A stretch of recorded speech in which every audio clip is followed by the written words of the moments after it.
The Magicians on Tour by Rachel Lawson. "Hello, good evening," said the Emperor of the Universe, still in his regal outfit he had worn to his last intergalactic summit an hour before. "Are you for real?" asked Violet Flowers, a popular singer, hardly believing he was real. "Oh?" "The outfit? Sorry, I didn't have the time to change. I was at an... well, never mind," Fred said. "The police sent you," said Violet, hardly believing it. "Yes," said Fred, smiling charmingly. "Who are you, Napoleon?" asked Violet. Fred's handsome tenor voice laughed. "No," said Fred. "I'm called Fred Alexander." "Not the famous stage magician?" asked Violet, having the name ringing a bell. "The same," Fred said charmingly, bowing. "Was the outfit for your show?" asked Violet. "No, you wouldn't believe me if I told you," said Fred awkwardly. A bearded prince walked into the room. Blake wondered when you'd show up," said Fred. "Who's he meant to be, Prince Charming?" asked Violet.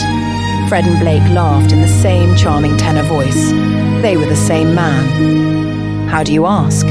They were time travelers from different points of the same man's long life. "How many of you are there? You look the same," asked Violet, noting they looked like twins. "Hey, Gramps, Dad," said Lance, walking into the room dressed as a prince in black.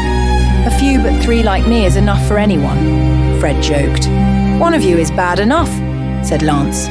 Blake glared at Lance and said, 3 is too many when he's included." "Are any more of you coming?" asked Violet, awkwardly trying to change the subject. "Just my wife Angela. She's running late," Blake said. Angela arrived 5 minutes later. Walking into the room, she apologized for being late. "It was murder driving like this," said the princess in her ball gown. She saw Violet, adding, "This must be Violet Flowers, nice to meet you." "Hello, can you sing?" asked Violet, getting down to business. "Yes," said Fred, "that's why we're here." "Show me, don't tell me," said Violet. They did. They were too good. Fred had so much charisma and stage presence he'd steal the stage, Violet thought. "How did we go?" asked Fred. "You were good, too good, but you don't look like you'd fit in my show, you'd steal it," Violet said. The Emperor Fred smiled and chuckled, then said, "Have faith, we can change our look, just wait." "Has anyone seen the new backing singers?" asked Violet on a performance night of a scruffy man she didn't know who must have been a roadie. "We're here," said the scruffy man who she thought seemed vaguely familiar. "What, Fred? Is that you?" Violet asked the man. "Yes," the man replied. He was hanging out with some people she realized were the singers. All had the scruffy, grungy look of rock singers. They played the part they played to the hilt, thought Violet. The woman who she first saw as a highborn princess was now a rock chick in leather. She saw her form better in this outfit, and she saw she had a baby bump. "I hope that baby bump is not for looks," said Violet, hoping she didn't insult the woman. "No," said the father Fred. "Mum's legit," said Lance. "Mum," said Violet. "She's his stepmum," said Blake. "I've been meaning to ask you how old you were if he's Lance's grandfather. He must have married young," said Violet. Fred smiled enigmatically and chuckled. "He's my grandfather, Lance is my son," said Blake. "What?" said Violet, lost. "We are older than we look," said Fred. "It messes with our minds too," confessed Angela. "All right, I thought you were younger than me," said Violet, who was 30. "It's complicated, we don't age like you," said Fred, smiling. "How are things behind the scenes?" asked Violet.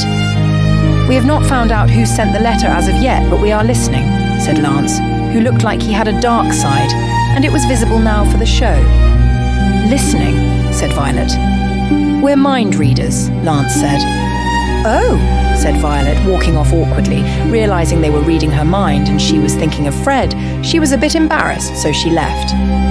"See you on the stage," said Fred awkwardly. Angela looked suspiciously at Fred. "What?" said Fred innocently. Blake looked daggers at Fred. "Oh, get a room, you 3, snapped Lance, storming off. He knew who Fred and Blake were, and Angela was his lover and wife. Blake stood glaring at Lance, offended they were reading each other's minds. Later on the stage, the 4 magicians took their places as backup singers watching for trouble. Violet was thinking about her lyrics. Fred, who was a little in love with Violet, was trying not to think of Violet now. He knew the others would kill him if he did again. He learned his lesson before. He was reading the crowd. It seemed she had another fan. They were thinking of her like an overly obsessed fan, and seemed dangerously so. "If I can't have you, then no one will," Fred heard in the head of a person out there. Fred tried to pick out the stream of thought to a single mind. It was hard, and he had a migraine. He had to tell the others in their minds about the zealot. He saw a drone. It swooped by Violet, nearly hitting her head. He realized it wasn't meant to be there. Violet thought it was a fan's attempt at getting a photo. She smiled.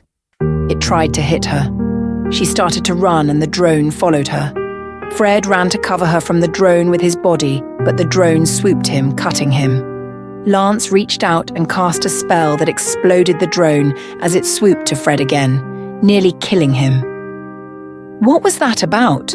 asked Violet, looking up at Fred from under him. "The pilot is an obsessed fan. They wanted to kill you because they couldn't have you," said Fred. Angela shot an angry look at Fred. "Not me," said Fred, scared of Angela. The pilot was caught by the audience.